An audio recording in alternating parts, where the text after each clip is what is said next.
আমাদের দেশের প্রোডাক্ট যেটাকে পাকিস্তানি বলে বিক্রি করতে পারছেন আপনি। সো এটার জন্য আমাকে ক্ষমা করে দিবেন, অবশ্যই আমি এটার জন্য সরি। সুন্দর একটি চেহারা হলেই আপনি সেলিব্রিটি, সেই সাথে ফেসবুকে কিছু ফলোয়ার, ব্যাস এতটুকু হলেই চলবে। বলছি টিকটকের রানী নওরিন আফরোজ পিয়ার কথা।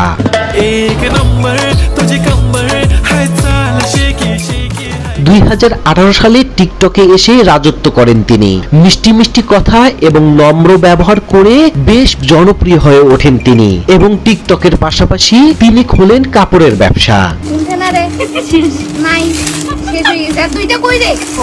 যেহেতু তিনি জনপ্রিয় সেলিব্রিটি, সেহেতু তার দোকানে কোনো 2 নম্বর কাপড় থাকতে পারে না। কিন্তু সম্প্রতি ভোক্তা অধিকার তার দোকানে অভিযান চালান, কিন্তু সেখানে 2 নম্বর কাপড় তো দূরের কথা, সোজা কথা গুলিস্তান থেকে কাপড় এনে বিক্রি করছে সে।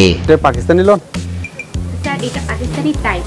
Pakistani type, not Pakistani. সে আমাকে প্রতারক বলতে পারে না, আমি কখনোই প্রতারণা করি নাই। এবং সেই কাপড়ের নাম অরিজিনাল পাকিস্তানি। 3 পিস থেকে শুরু করে শাড়ি সবকিছু দেশি পণ্য, কিন্তু নাম দিয়েছে বিদেশি। আপনি ভাবতে পারেন মানুষ কোন লেভেলে গেলে এমন প্রতারণা করতে পারে। শুধু তাই নয়, তার বিরুদ্ধে অন্যতম একটি অভিযোগ হলো তিনি অগ্রিম টাকা নিয়ে কাস্টমারদের কোনো কাপড় দেন না। ওনার কাছে অর্ডার করেছিলেন কিন্তু কাপড়ও দেননি, এবং প্রাইমারিলি যে অনলাইনে মেবি একজন কেউ কমপ্লেইন করেছিল যে তারা অনলাইনে হচ্ছে ডেলিভারি, তার রিপ্লাই পাচ্ছিল না। এমন সব খাদ্য সামগ্রী রয়েছে সবগুলোই মেয়াদ উত্তীর্ণ, এবং এর যথাযথ প্রমাণ পেয়েছে ভোক্তা অধিকার।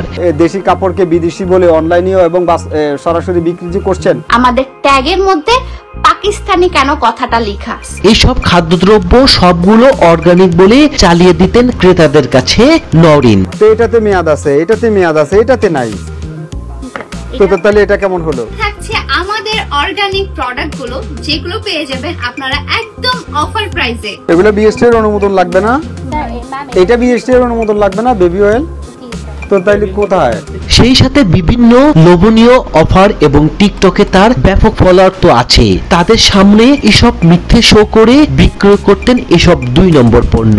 কিন্তু এবার বেরিয়ে এলো আসল সত্য, ফাঁস হয়ে গেল তার সব কর্মকাণ্ড। আমাদের যেটা ভুল হয়েছে সেটা হচ্ছে মাঝখানে আমরা ইন্সপায়ার কথাটা লিখিনি।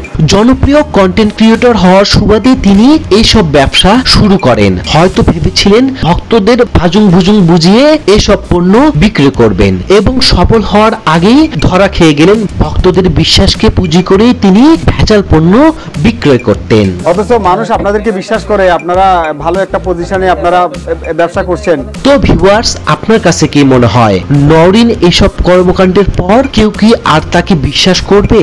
অবশ্যই জানাবেন ভিডিওর কমেন্ট বক্সে, এবং সেই সাথে চ্যানেলটি সাবস্ক্রাইব করে আমাদের সঙ্গে থাকুন। প্লিজ আর এই কথা বা এই জিনিস নিয়ে বাড়াবাড়ি না করে আপনাদের দোয়া আমার সাথে রাখবেন।